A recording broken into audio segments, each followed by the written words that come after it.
Hey guys, what's going on? This is Mr. VP and welcome back to another Jurassic World Fallen Kingdom unboxing and review video featuring Mattel's Stiggy and Mercenary storybook pack. Now this thing I believe is part of Wave 2. It might be a rare item from Wave 1. I'm not 100% sure, but I know that my Target just got one of these in stock and I had to grab it. This thing's pretty awesome looking. I love the packaging. I love the fact that you get two figures in this with the dinosaur and the figure. And by the way, that figure is not Owen, which, man, thank you so much for not putting Owen in this package. We already have enough of Owens. And they certainly could have put Owen in here because Owen does share a lot of screen time with Stiggy in the movie. So thankfully, that's a new figure. It's a new sculpt. At first I thought it was a repaint and remodel using the Wheatley figure, but I am happy to report that it is a whole new sculpt. So that's really cool. Before we get to the unboxing, let's just review the packaging. So it's got the standard Mount Sibo erupting in the background, looks really cool. You've got the Jurassic World logo on the top left, Owen, Grady, and Blue the Raptor in the bottom. In the middle you've got Stiggy and Mercenary written in a few different languages here. And then it shows that Stiggy has some ramming head action in the bottom right. Interesting to note that the dinosaur is exposed, but the figure itself, the Mercenary, he's behind a plastic clamshell. So moving on, the side of the box has the Jurassic World logo as usual. The other side, same thing. And bottom of the box, just some boring information, blah blah blah. Back of the box has the cool pictures as always, shows that it has one figure, one dinosaur, and one accessory included. Nice little solo shot of the Mercenary next to Stiggy, and then it shows you that when you press down the tail there, it causes the head to jolt, you know, outwards, which is really nice.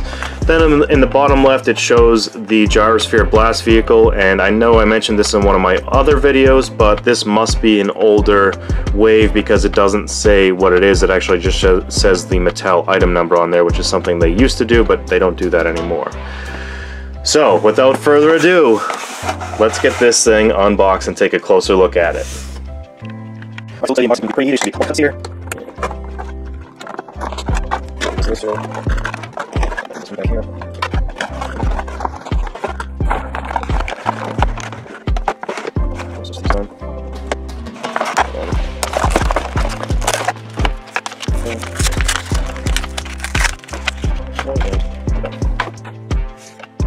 Alright, so my first impressions of these figures outside of the packaging are as follows.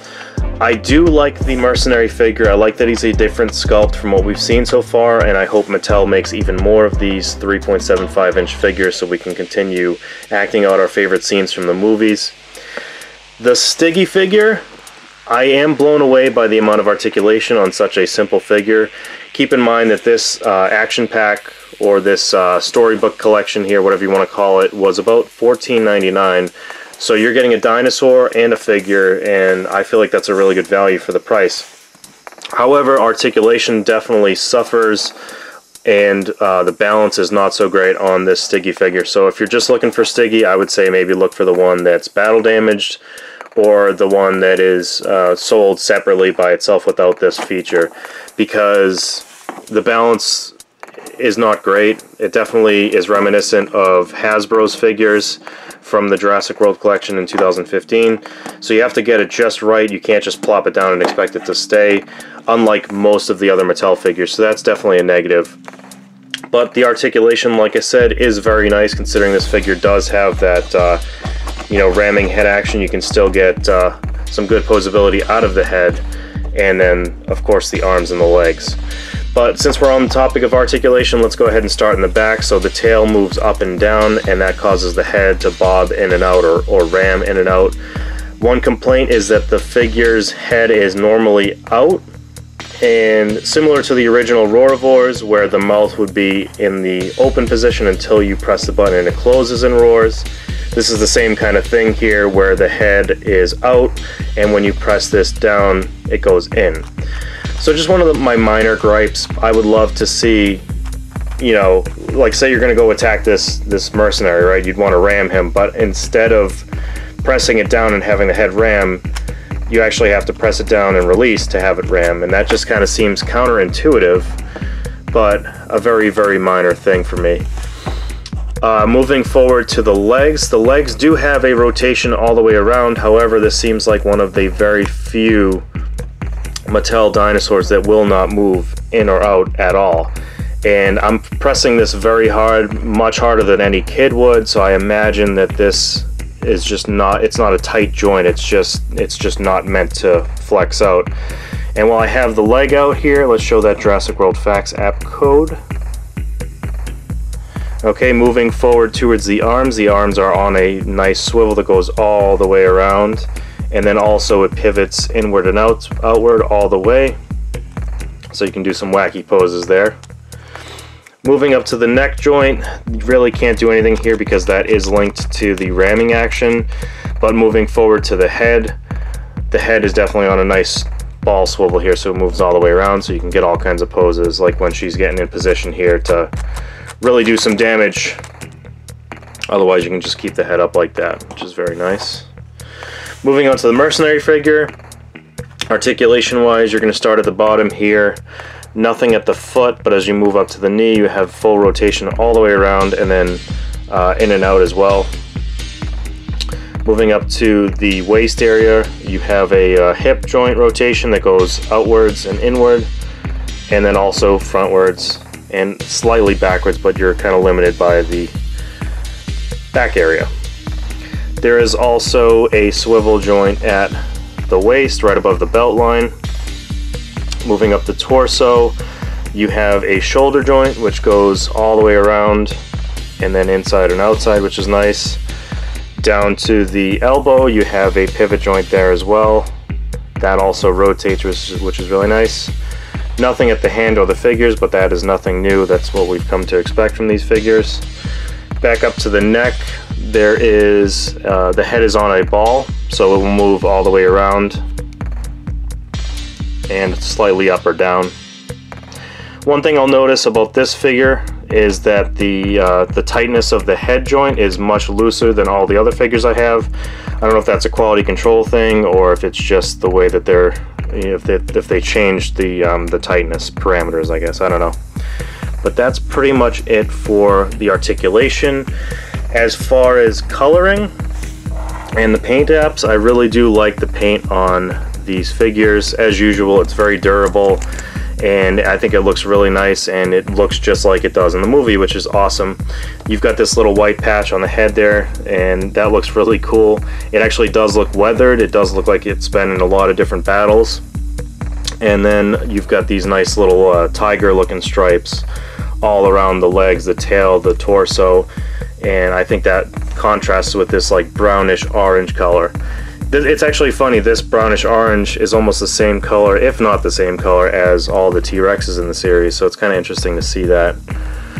And you've got some nice little eyes on there, which look really cool.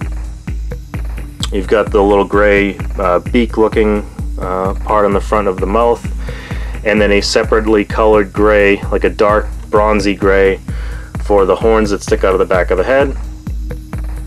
And then you've got this nice light beige color on the underbelly and under the tail, and then also on the back of the legs, which that kind of looks weird to me, but it doesn't look so bad when you get the figure displayed, so I'll let that go.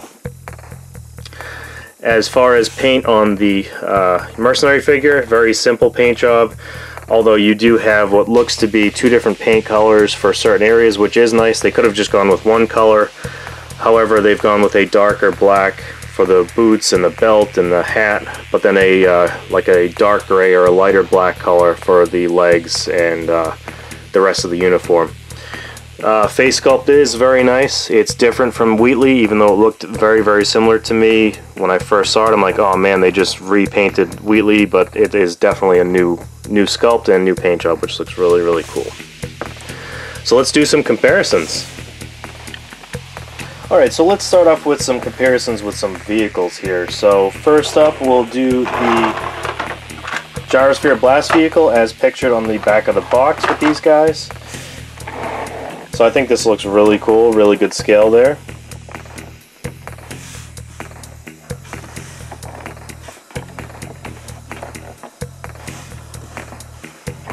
go. I like that a lot.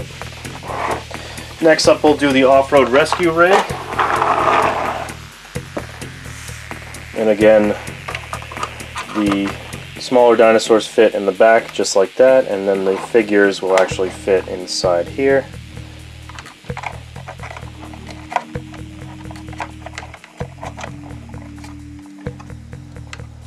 Please keep your guns inside the vehicle. Very nice.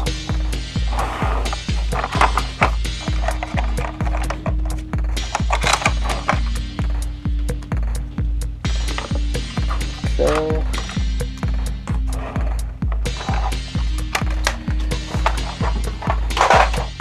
Next up, we'll do the radio control Textron Tiger.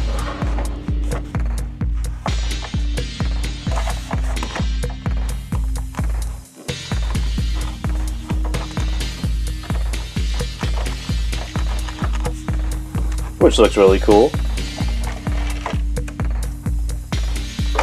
And lastly, we'll do the Jeep Wrangler JP18 with the working winch.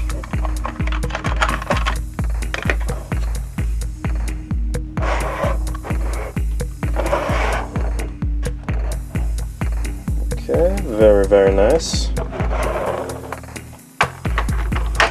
And since we have him out, I'll show this is Dino Trainer Owen. So you see they're exactly the same height there.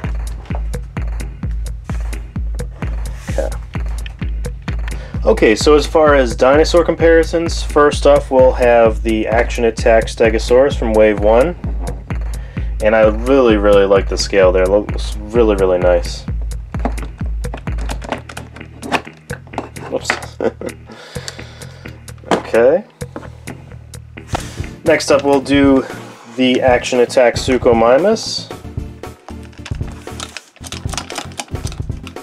And that is a good size bigger. Looks very nice. Next up we'll do the Rorovor's Ceratosaurus.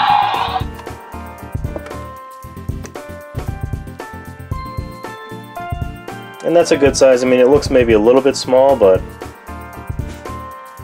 not bad. And next up we'll do the Rorovor's Ankylosaurus.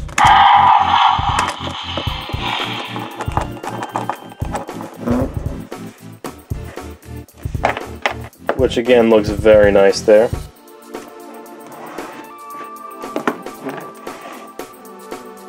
And lastly, we'll do everyone's favorite, the Thrash and Throw Tyrannosaurus Rex.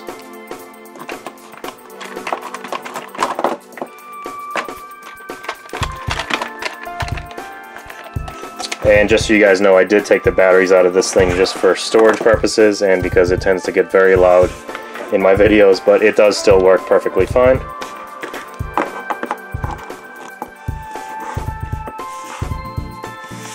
And I think that looks awesome. Perfect scale.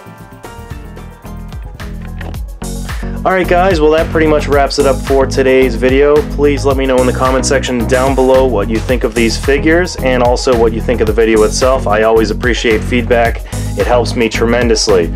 Also, please stay tuned, stay subscribed. I will be doing even more Jurassic World Fallen Kingdom Wave 2 and Wave 3 unboxings and reviews coming very soon.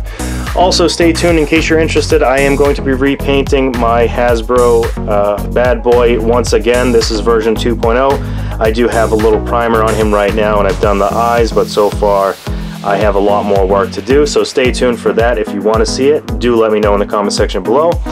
And with that being said, guys, I hope you have a great day and a great weekend, and I'll see you in the next one. Thank you.